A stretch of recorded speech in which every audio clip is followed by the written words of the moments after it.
Before we get started, does anyone want to get out? The question isn't, are you prepared to die?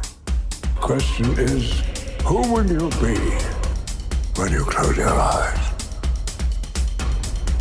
We're facing a caloric deficit. To make up for it, we've had to take certain measures. The last thing I do is drive that car. I will take that life, man. 1,000 times.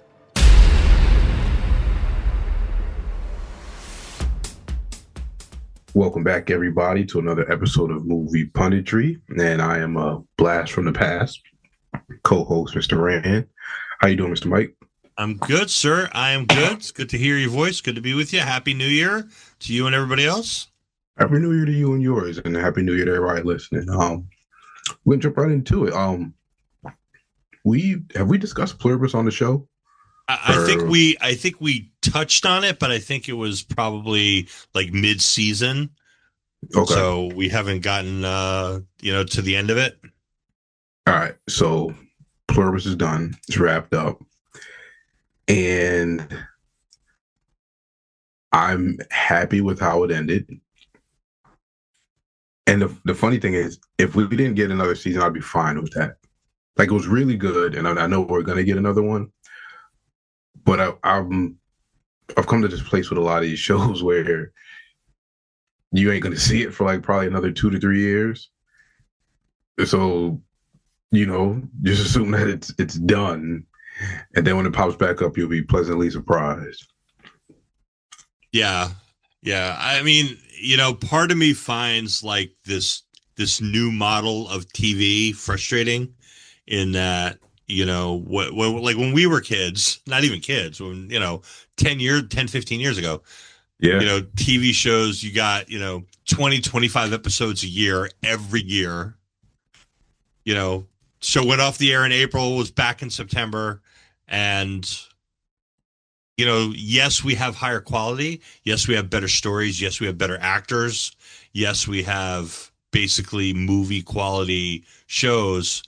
But, you wait 2 years and then you get 8 episodes. And then you wait another 2 years. I don't know that it's better. Yeah, I don't know if I'd say it's better either. But it's the new normal, I guess. Yeah, I don't like that that this is normal now. It just takes way too long. Way too long. And especially like in a show like this that's really, really good. Yeah. Maybe bring the budget down a little bit and get it to us sooner. Yeah, and I don't know, like in a show like this, like I don't know why. I mean, I know one of the reasons is, they don't commit to another season until, especially a first season kind of wraps up and they see how it performs, because the other thing is they don't know how things perform the same way, because we don't watch TV the same way. Back in the day, you watched TV. Like if you were watching the show, you were watching Miami Vice or something, like you had to be home on Friday night mm-hmm. in order to watch it. And they knew by Saturday morning, they knew how many people had watched it and they knew how successful it was. Streaming's not the same way, because we watch it on our own schedule. We watch it on our own time. Maybe I watch it a week later. Maybe I wait for it to end and I binge 3 episodes. I binge the whole season. Maybe, so it's a different type of thing. And I think it's harder for them to quantify if a show is successful or not. And honestly, I don't even know how I know they can track like view minutes and see exactly how many people have watched it, or, how many minutes have been watched. And they also measure like, social media buzz and things like that. How that monetizes, I really have no idea, but I know it's tougher for them on the other, to really quantify that and know if it's worth making an investment for another season. But I think they should have known early on that this was a pretty big hit because there was a lot of buzz about this. I would say, but wouldn't they have better access to the data of who's watching this than, like a regular network that has to use like Nielsen ratings and whatnot? Yes, but people don't watch it in the same way. They're not all watching it on day one. No, I know that, but it's their app. They're gonna know, Right. how many people are streaming. No, they know how many people are streaming it, and they know how many people are watching it. So, what did you think of the show? I thought it was great. I thought it was really, really thought provoking, and it's fostering a lot of discussion. It's fostering a lot of thought. I thought it's well acted. They got some really great characters on there that really, really bring their actors really bring them to life. I mean, Rhea Seehorn is fantastic. But I really like everybody who's in the show. I mean, I can't really think of anybody I'm like, oh, they suck. Not even John Cena. That was awesome. That was probably the best cameo I've seen in a very long time. And speaking of him, he's going to continue to do very well for himself with his post-wrestling career. I think so, yeah. He's going to do well. Batista's going to continue to do well. Did you see the trailer for that new movie he has with Jason Momoa? I did, yeah. He's done a really good job of picking the right movies. He really does. And the thing about him is he's got, obviously he's got the action chops, but he's got really great comedy chops. Yes. Yeah, he's a funny guy. Very. And very. I'm not a big comedy movie guy per se, because I think a lot of comedy movies just miss the mark and they try too hard. But I've watched a couple of his, he did that Heads of State movie. That was pretty funny. He's pretty good at when he does these stuff. And the interesting thing is with this later half of his wrestling career, he's done a bit more comedy stuff, whereas before he was super serious, or he was the rap Cena. He's now done a lot more comedy, and it's you can see it translate over. Yeah, no, absolutely. And he's done, he's done I just watched he's got another movie Freelance, something like that. Just a action kind of movie. It's pretty good. No, not awesome, but it wasn't terrible. I think he's done. I think he's got a broader career than The Rock does. He's also not politicking behind the scenes, what we know of so far. Yeah, the way The Rock has, and his, I don't know if they screwed his career, because didn't he get he got a nomination for that Mark Kerr movie, a pretty good nomination, but nobody and their mother saw it. Yeah, and that's the problem is people aren't yet taking him seriously, but he'll get there. Yeah, and I think he's got enough goodwill with the fans of WWE that they'll still come out and see his stuff. I think that's true. Where I don't know if The Rock still has that with WWE.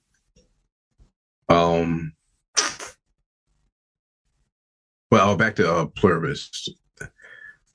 I was listening to a podcast, and they made a really good point.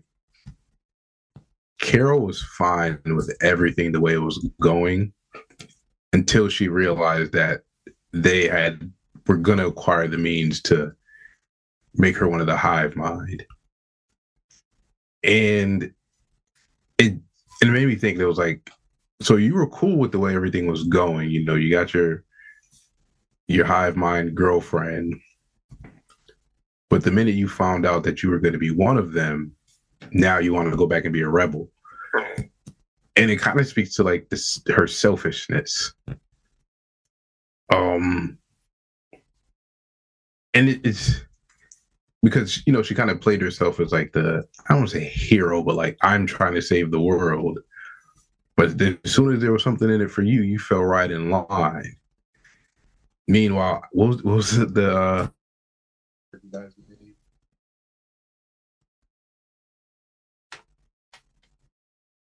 Still there? Yeah. And what was the Latin American guy's name? Manusos.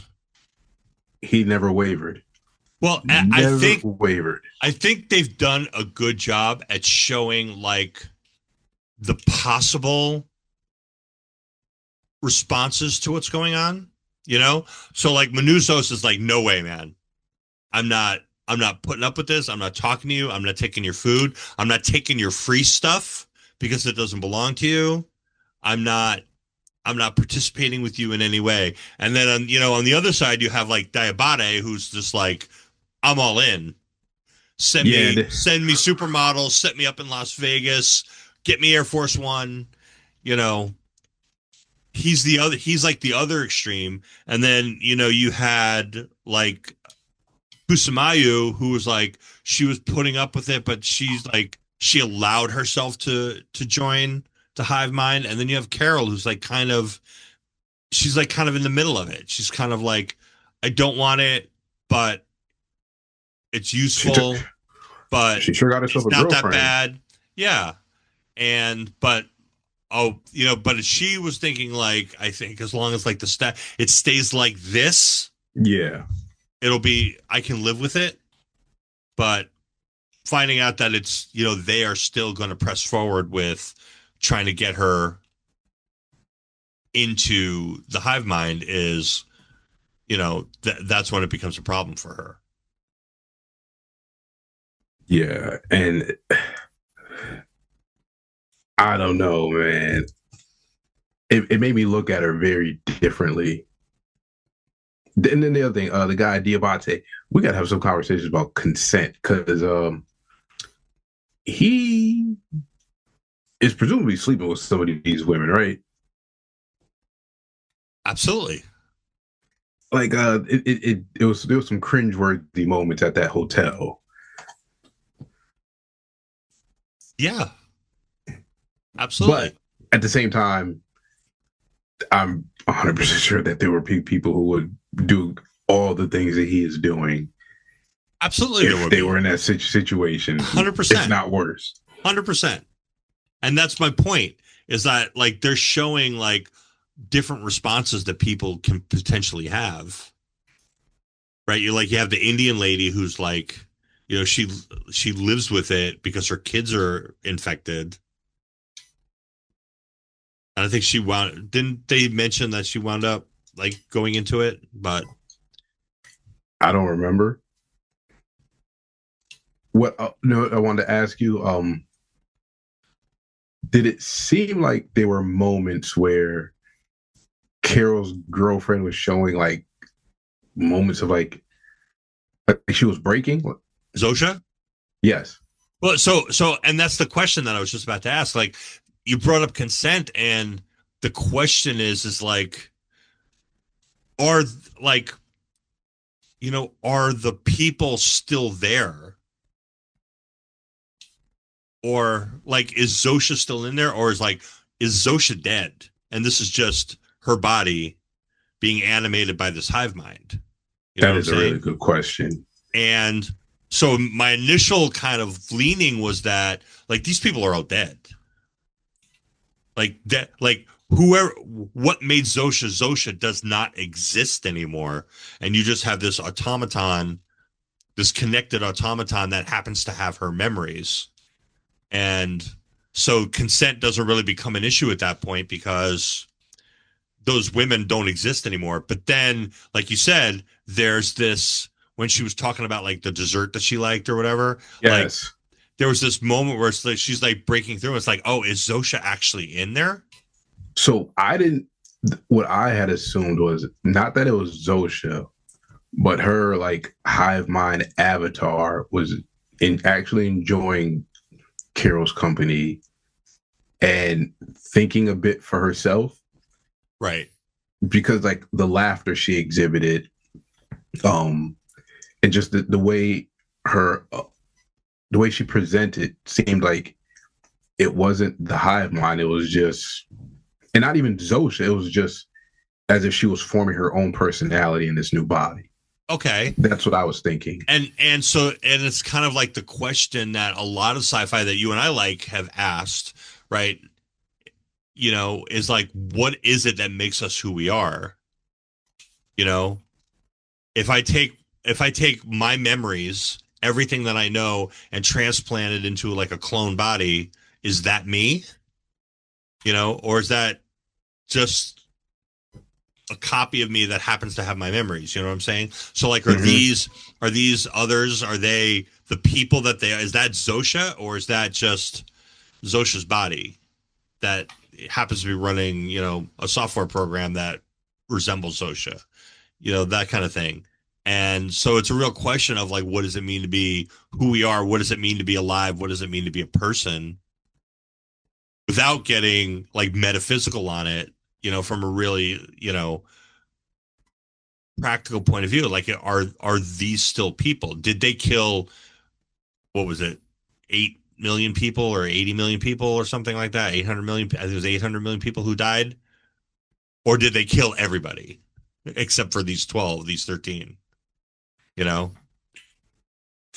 Very interesting question. Have they said if there's any timeline on another season? Any what? Any like ETA on another season?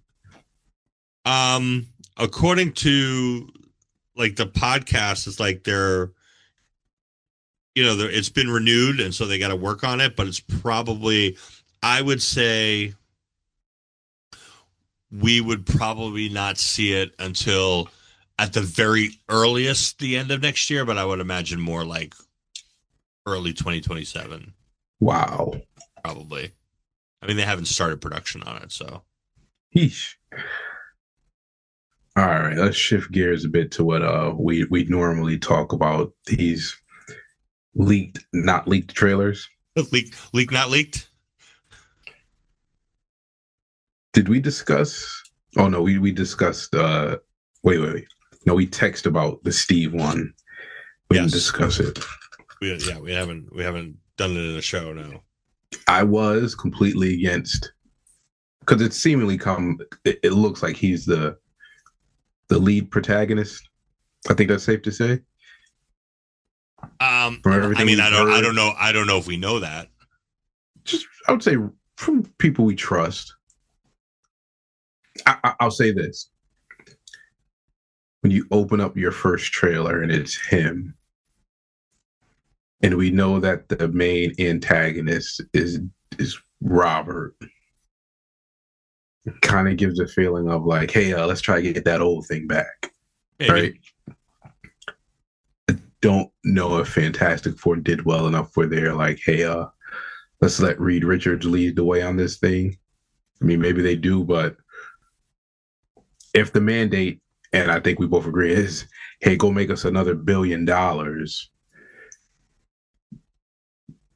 then you kind of want to go with the guaranteed home run hitters. You maybe do.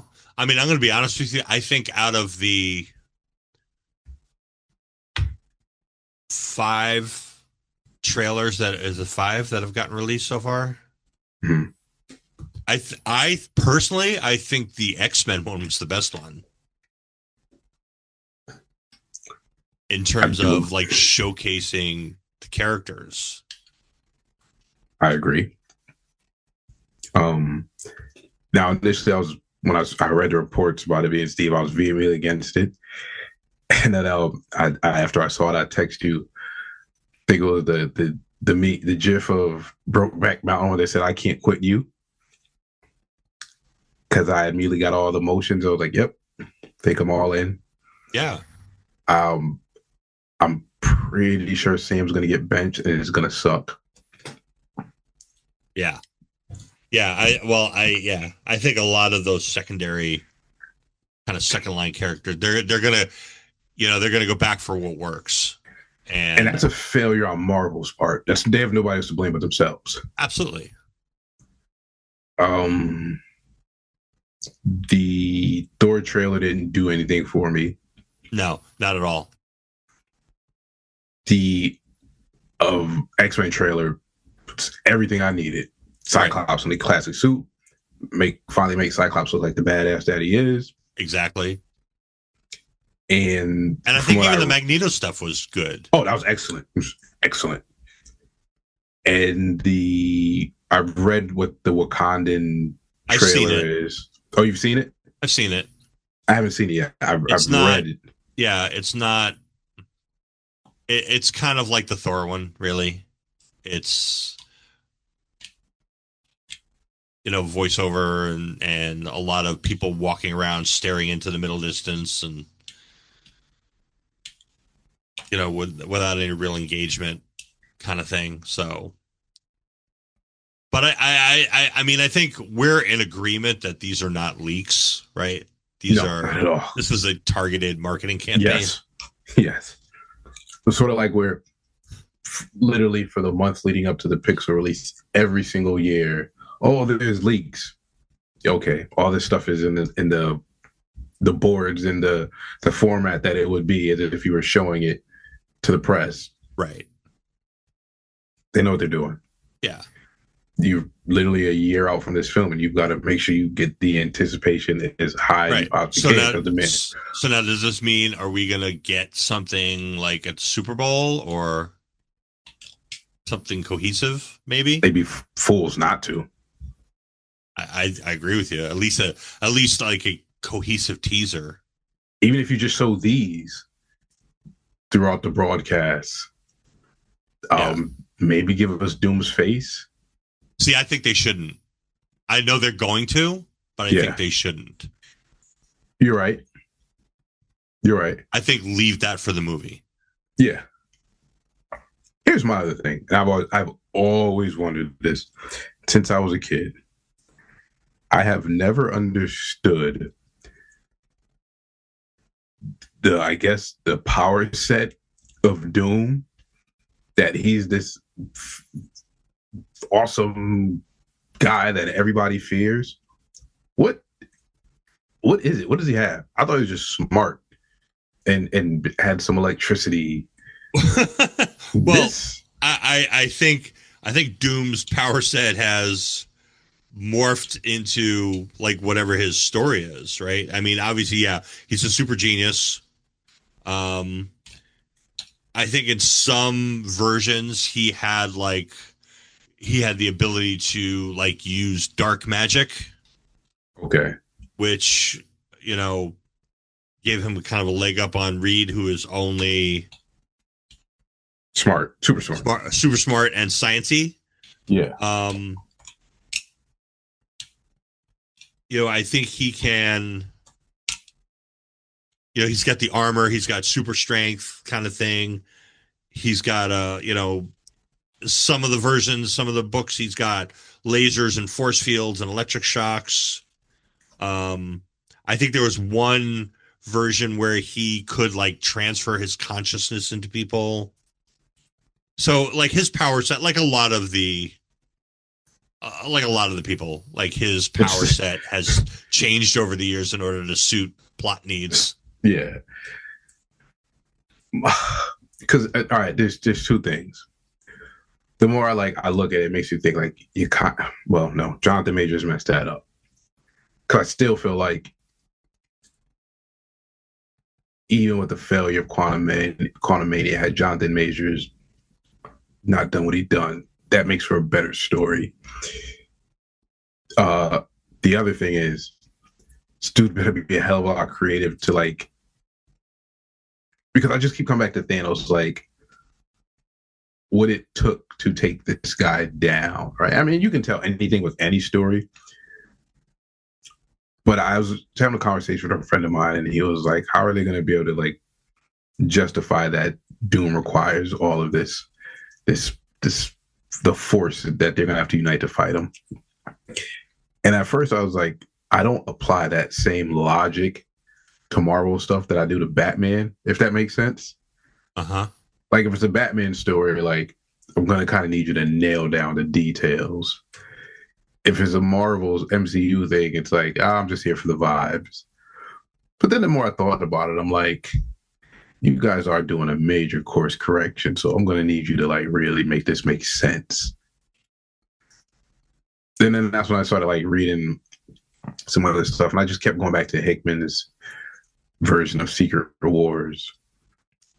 And it was essentially like, what did he get? I think he got his hands on I want to say the Cosmic Cube, and just like rewrote reality. And that was like his ability. That's what he did to, require that pretty much the entire Avengers and X-Men had to team up to take him down. Right. But then I'm like, am I overthinking this?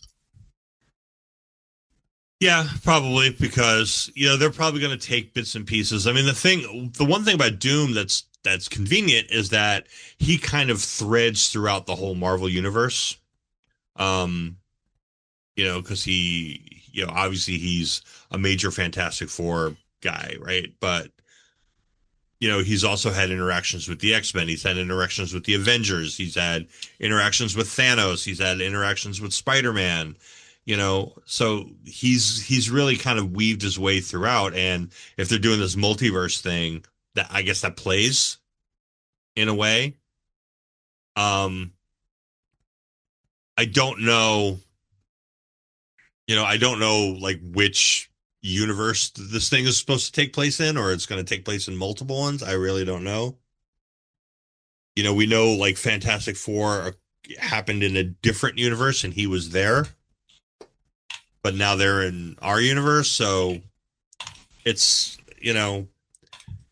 I think they're really kind of off the reservation here, and I hope they're doing something unique. I mean, I kind of trust this team. You do? I don't. Well, wait. Oh, the current team, the Russos. Yeah. Oh, okay. Because, I mean, have they really, how much have they like let us down? I don't really know. I think they have once. Yeah. I was just, when you said team, the first thing I thought of was just Feige and what we've gotten most recently.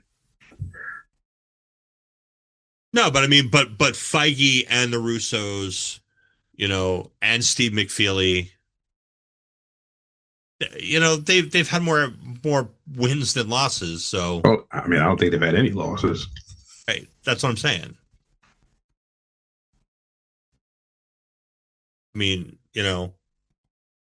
Winter Soldier, Civil War. What else did they all do? Endgame, Infinity War. This is a good team. So yeah. No, you're right. I can't disagree with you. And obviously you've got all the proven characters in this thing. I just hope it doesn't turn into, like some kind of a mess and then you're only seeing, somebody for like 2 seconds. Oh, they're in the movie. That is my fear. Like in Endgame, it's like, oh yeah, Hope Van Dyne was in there. Hope Van Dyne was in there for what? 8 seconds, if that, that kind of thing. Yeah, that's that was. M'Baku was in there.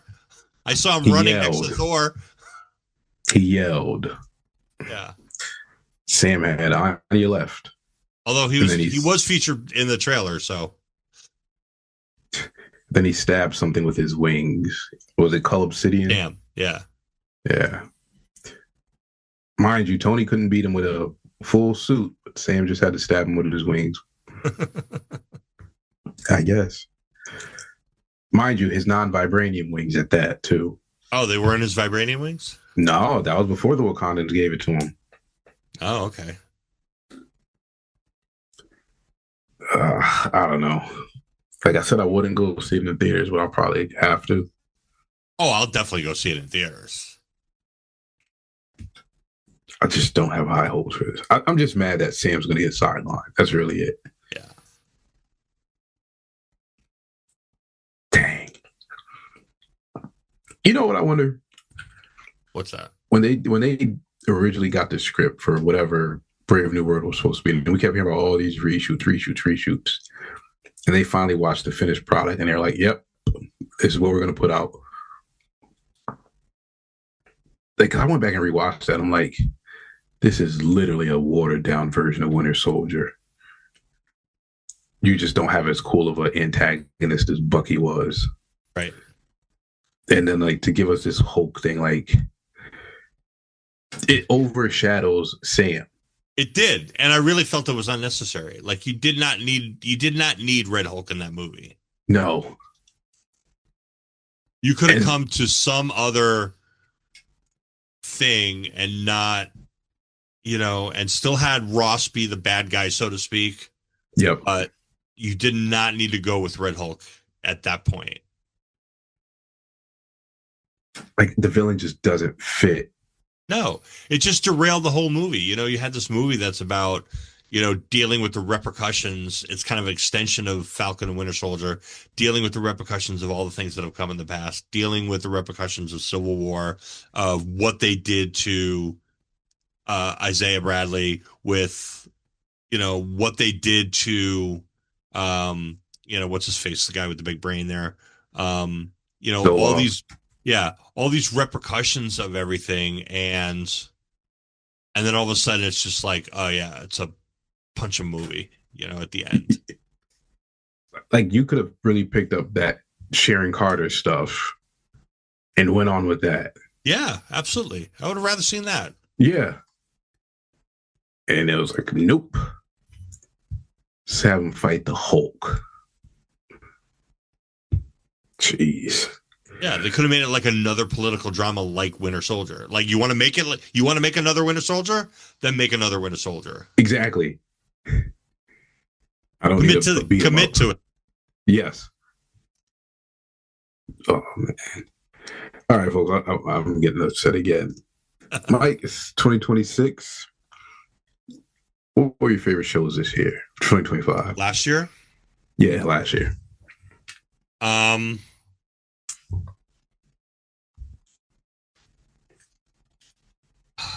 I don't know. I really like The Pit.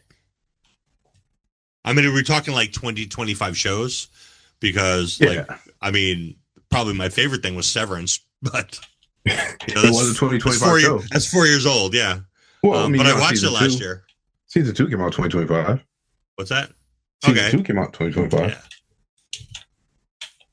Yeah. But I really did like The Pit. I really did like. I'm trying to think what else I really like. I really did. I know you didn't watch it, but I really did like Alien Earth. Not for me. Are we counting Paradise as a 2025 show? Absolutely, because that was my number one show of the year. Okay.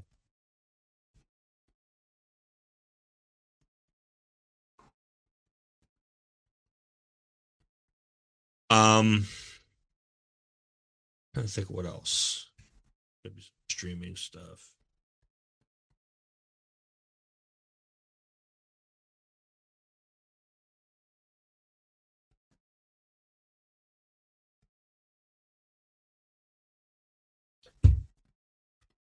While you think, I'll discuss some. I liked Forever on Netflix, which is like it's based on a Judy Blume book, I was told, but they, it's this teenage love story, but it, like they got those teenage shows on the CW, right? But this was like a much better done version, and instead of like them being trivializing the teenage issues, they gave them some gravity. So like the main character's kid Justin, they hint that he's on the spectrum. They call it ADHD, but his behavior lines up more with somebody on the spectrum. And he has this like super overprotective mother. and Wood Harris plays his dad, and Wood Harris is like, he still needs to grow up. We still have to let him feel the weight of his choices, and it does a really good job of like giving you those like type of teenage movies or series, but there's more gravity to it. Mm-hmm.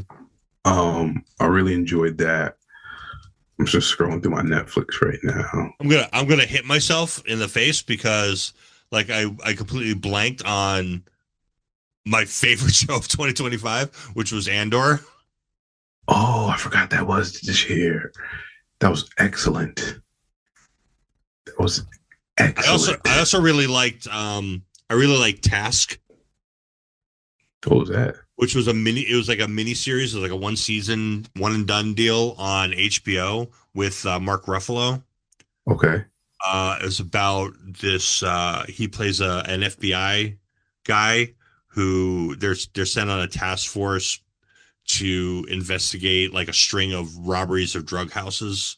But it's really a story about like redemption for this guy because he's got a lot of demons from his past and things like that. It's a really, really good show. Okay. Episodes.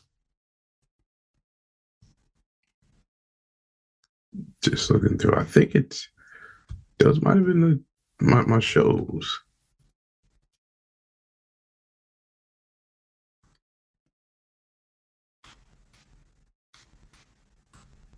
I mean, a lot of the other stuff I'm watching is like, like second and third season, Landman, Lioness. Oh, you know what? I like Tulsa King. Really? Oh yeah, I like Tulsa King.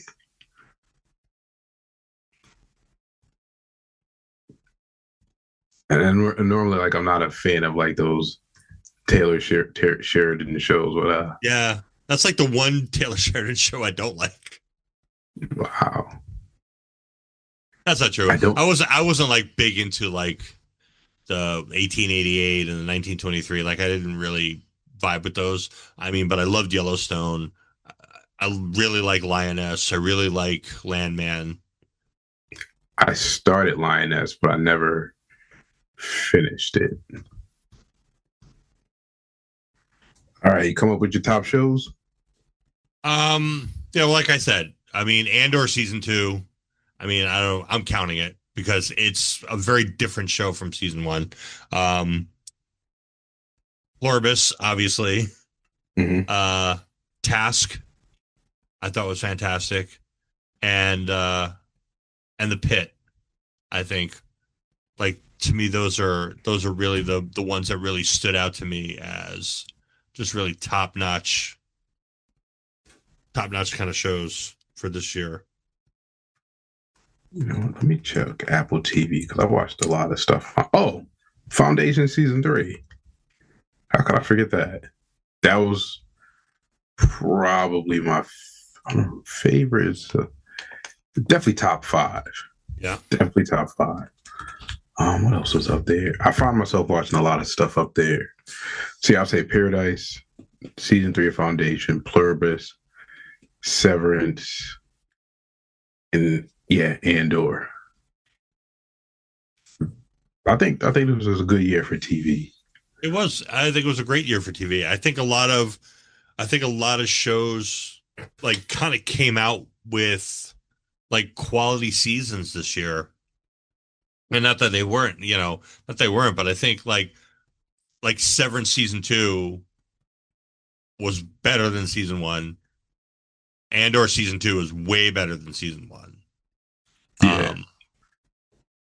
So yeah, I think, there's definitely been kind of an uptick in some of the quality in some of this stuff. So I bet you'll never guess my favorite movie this year. Your favorite movie this year? Yep. You're no, I probably won't guess it. F1. Oh, you know what? I should have guessed that. Because that's probably up near the top of my favorite movie for this year. I like that it didn't do a lot of the tropes. because typically the way that movie would have ended was with Damon Idris's character, number one, and then Sonny would have stayed on as like a manager of the team. No, it went away from that, and I like that that it did that. Told a really well story, incredibly acted. The racing scenes were phenomenal. Yeah, phenomenal. yeah. I'd probably put that as my top movie this year too. It made me interested in racing. Like, oh, this is cool. It's a great movie. Great movie. Yeah, and like you said, it didn't fall too far into tropes, and I mean, I think it could have. I think it could have ended like a minute earlier. Like, I don't think we needed that last sequence in the Baja, but I would have been fine with it. I mean, I didn't hate it. Yeah, I would have been fine with it if they just, had ended it at where they, at the race where, he won. But I thought, I can understand that. Yeah, but like I said, I don't hate it. And I guess it goes to show that he's just got it in his blood, and he's just got to go. He's just on to the next race. And he didn't stay for the girl. Big mistake. Huge mistake. But any other movie he would have done it. He'd have stayed. Right. So it's number one movie of the year for me. Yeah. What's your runner-up? I would probably say Conclave. That was really good. What was that? So that was it was a drama about like basically the politics behind electing a new pope. Okay. Came out early in the year. I think it was on Netflix or something. It was like Ralph Fiennes, Stanley Tucci, a bunch of people in it, but it was really, really well done. And I really, really liked it. Oh no, sorry, scratch that. Black Bag was phenomenal. Black Bag was definitely a Netflix movie. It was a story about it was Michael Fassbender, who plays like this CIA guy, and his wife gets caught up in some stuff. She's also a CIA operative, Cate Blanchett, and it's just really about like where do these people draw their lines, and what are they willing to do for the people that they love, and what are they willing to do for their country, and what sacrifices are they willing to make. It's a fantastic movie. I think you'd like it. Sounds like The Americans. It's in that vibe. The Americans or The Diplomat. It's kind of in that same vibe. Okay, and what was this on Netflix? I think it's on Netflix. Okay. All right, we always got to give them some video game stuff. Did you see any stuff? It's on Prime. It's on Prime now. Did you see any stuff for Forza Horizon 6? I have not. I guess something about JDM is going to be involved with the game. Let me see. It's Japan, right? Yep. I really thought we were getting Florida, but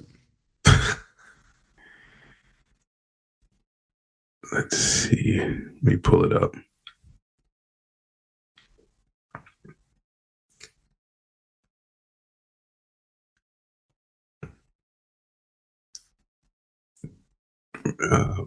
Looking at a fall release. Well, they always release Horizon games in October or November, so I would not expect this to be any different. There's a Xbox Direct on January 22nd. They'll discuss more about it. And we'll have full gameplay. I'm excited. I haven't been excited for a Forza game in a while. Yeah. I am too. I hope they continue to do seasons. You know, the seasons in 5 in Mexico were kind of a disappointment because they don't really change. Mm-hmm. You know, it's like, oh, it's dry season. Oh, it's rainy season. It's going to rain a little bit, you know? It's not like the seasons in 4 where it's like you had a full-on winter. Yeah. You know? But what Japan, winter's like in Japan. Yeah, Japan will certainly give you that opportunity. Okay. So obviously I that'd be expect nice. drifting to be huge. Oh, A yeah. huge part of it. Oh, I know we probably won't, but if we can get Tokyo Drift integration, it'll make me happy. The second best Fast and Furious movie. I know everybody hates it, but I love it. I'm gonna refrain from commenting. I'm just I saying. know you were a big Little Bow Wow fan. If you can get, if they could go, somebody can go and re-edit that movie and take him out. It's a 10. It's a 10. It is an absolute 10. Okay. I don't know that Lucas Black was really up to the task, but Han was good. I thought that movie was phenomenal. Absolutely loved it. I don't know. I wouldn't put it. All right, I wouldn't put it as the second best. I wouldn't put it at the bottom. I mean, clearly 5 is better than it is. Was 5 when they? That was like when they first came Brazil, back together. Where they sold the same. Oh. This is the best one. Literally, for me, it's 1, Tokyo Drift, and I guess 4. Where they good. Like reunited, and then after that, it just goes downhill because Brazil is the beginning of when all those nonsense stunts. It just goes over. It is the beginning of this thing going downhill.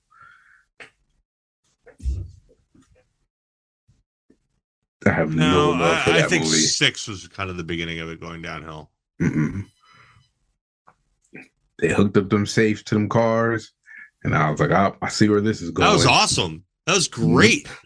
That was great. No, and what I really liked about the movie is like The Rock was really menacing in that movie. Like he shows up that first scene, he climbs out and he is like, you know, he is absolutely massive and slathered in baby oil. Oh, he is just dripping. He pulled out the WrestleMania baby oil for that. Which, and you know, this is the thing that I appreciate about that franchise. It is that it is so self-referential, and it understands what it is. You know, so you have in 6, I think it's 6 or 7, where like he's coming in and you don't see him yet, and Tyrese is like, "You smell baby oil?" Oh man! Thank God he never got Green Lantern. Oh man, that would have been awful. That would have been horrendous. That would have been so awful. Oh, that would have been terrible. All right. Anything else before we get out of here? I don't think so. No, I think we're okay. Okay. All right, folks. Enjoy your week. Please wash your hands, wash your butts. Watch TV, watch the movies. I mean, everybody's going outside. Well, I don't know about how it is in Florida, but flu, COVID, RSV, all that stuff is running rampant. So just stay in your house if you're in the Northeast. Yeah, we're better off down here, but still, you know, stuff can really sneak up on you pretty quick. So, you know, take care of yourselves, take care of one another, and Just have a good month, and yeah, watch some TV. Yeah. Oh, it's bad up here. Somehow I dodged a bullet. Yeah. Dash test positive for the flu. Jara and Jets are getting sick. I immediately went to urgent care and they loaded me up on prednisone and antibiotics. I was able to dodge it, or if I got it, I didn't feel it. And now everybody in the house is sick again, and I'm just hiding out in the basement. Yeah, no, I believe it. Last time Jill went up, she got sick. Yep. But she can't, because Cruz my grandson had a bad cough, and then she got it and she came down. She's been hacking for the last 2 weeks, but starting to settle down a little bit. Yeah, they reinstituted the mask policy at all the hospitals. Really? Yeah, it's like bad. Like I had one coworker, she got RSV twice. Just nasty stuff up here. So, all right. Well, I'm staying here. Also, let me say this: I watched Tron Ares today. Yeah, I haven't seen that yet. They did what the marketing. Okay, I'm trying to think how I say this. What was that last movie, Jurassic World? Was it Jurassic World Dominion with Scarlett Johansson? Yeah. So we talked about this. In the trailers, you don't see that Hispanic family a lot. You would have thought that the entire movie was going to be about Scarlett Johansson and who was our guy who played in it? Blade, the new Blade. Man, drawing a blank on his name. Oh, you mean Mahershala? You would have thought that they were. That was Rebirth. Yeah, Rebirth. You would have thought that they were the stars of the movie, and it ended up being this family. Right. Tron Ares marketing trailers, you would have thought that it's pretty much Jared Leto and only Jared Leto. I don't even know the woman's name. It was like this Asian woman and her sister take over NCOM, and her and Jared Leto are the focus. My message to studios would be, if you're putting characters, minority characters as leads or co-leads, don't hide it. Just show that. Whatever backlash you think you're gonna get, you're only going, and it's not coming, and then I don't have an issue with it, but I know what these companies are afraid of, that like those vocal folks on Twitter and some Reddit groups who don't want to see,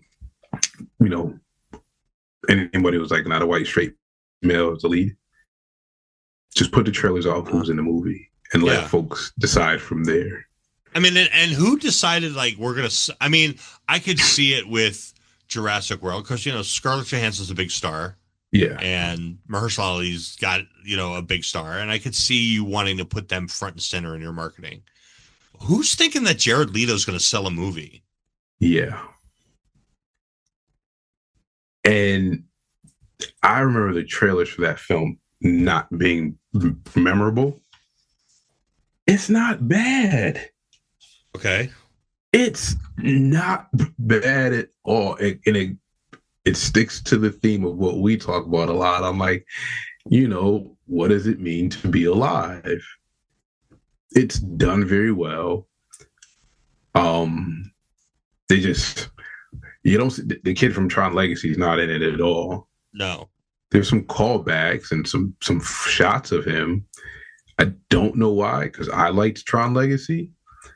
I did, and I was really looking forward to the sequel that they were going to do, and they were set to do it, which was going to be about like Cora coming into the real world. Oh yeah, and then Tomorrowland tanked, and Disney got scared of like anything that's not like super IP based. We're just gonna make comic book movies now or whatever, and which was a shame because Joe Kosinski, who had done Legacy and would go on to do, he had done Legacy. He had done, I think at that point he had done Oblivion, you know, would go on to do Top Gun Maverick, would go on to do F1. Like he was going to, you know, do that film. And then he just, you know, obviously that whole thing just fell apart and they just, you know, restarted it from scratch. I mean, and it's got, you know, it's got some good people in it, like, but there's no real stars in it, which is, I guess that makes it hard to kind of sell a movie. So then I'll say this. If Tron Legacy was going to be about Cora coming to the railroad, just swap out Cora for Jared Leto. That's pretty much the story. Yeah. And they should have just done a sequel to Tron Legacy. Like, it's fine. Dash loved it. And he was like, now I want to watch Tron Legacy. Yeah. But, and I think that's maybe the bones of it, like, because it was the whole point of that story was going to be like, you know, Cora coming out, like, you know, we've been to the game grid twice now, and so now it's going to be, you know, them coming out into our world, and I think that's still in the bones of this story. It's a, you know, I mean, was Tron even in it? Nope. Okay, Tron movie with no Tron. I like it. Jeff Bridges is in it, has a nice role, but it just, I don't think we'll see another Tron movie in our lifetime. Probably not. Which is sad because the bone, like you said, the bones of it would have been good if it wasn't Jared Leto. And I'll say this, he doesn't do a bad job. He doesn't do a bad job. He's fine. You know, Jared Leto is, I mean, he's kind of an acquired taste. He's, you know, if you find the right role for him, he could be great. You know, he could be really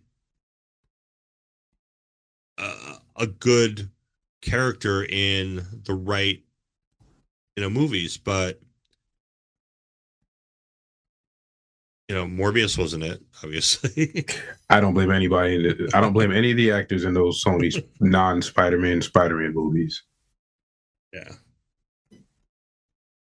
But like I thought he was good in Blade Runner. I guess.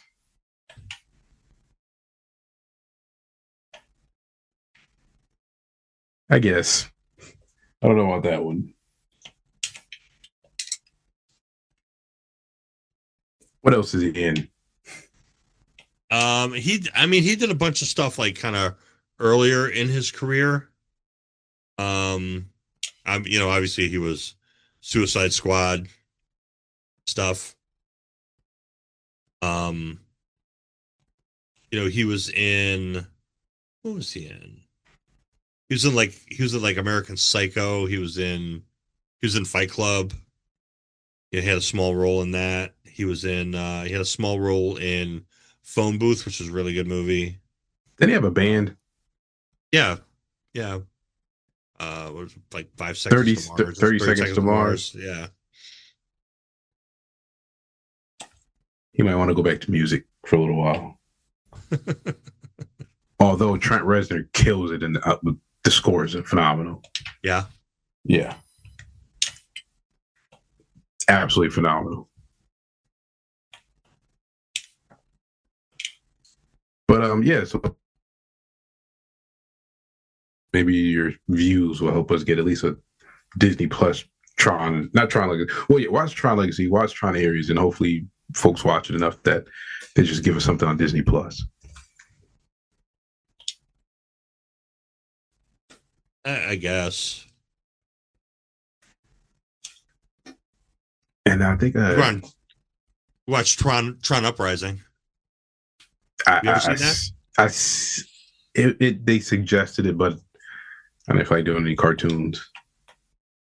What? You watch animated shows? Marvel and DC. I don't know. I'm on this thing where I want to watch like real, like, you know, heavy dramas right now. The only reason I watched Tron Aries because Dash wanted to do a movie night, and I was like, well, let's do something we haven't seen, something new-ish. All right, well, that's fair. Look for Black Bag. Look up Black Bag. I think you'd like it. I'll check that out. And I need something new to watch. So that was my next thing. Did you ever watch The Agency? No, what's that? So that's a TV series with Fassbender, another CIA Fassbender, our boy Jeffrey Wright, Jodie Turner-Smith, who's in Tron Ares. She played a hell of a role in that movie. Yeah. So that's another. So it's about CIA guy who works in London, and there is there was like a mole or something like that, and they were trying to figure out who it was, and like you were kind of like, oh, is it this guy all along, kind of thing? Is he a double agent?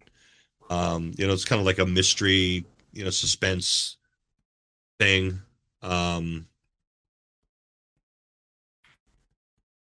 So I think it was just one. I think it was just one season, 10 episodes. I got a little list going. Yeah. Okay, sounds good, folks. Put those down on your lists. Mr. Mike, enjoy your weekend and wash your hands and your butts. Peace. Peace out.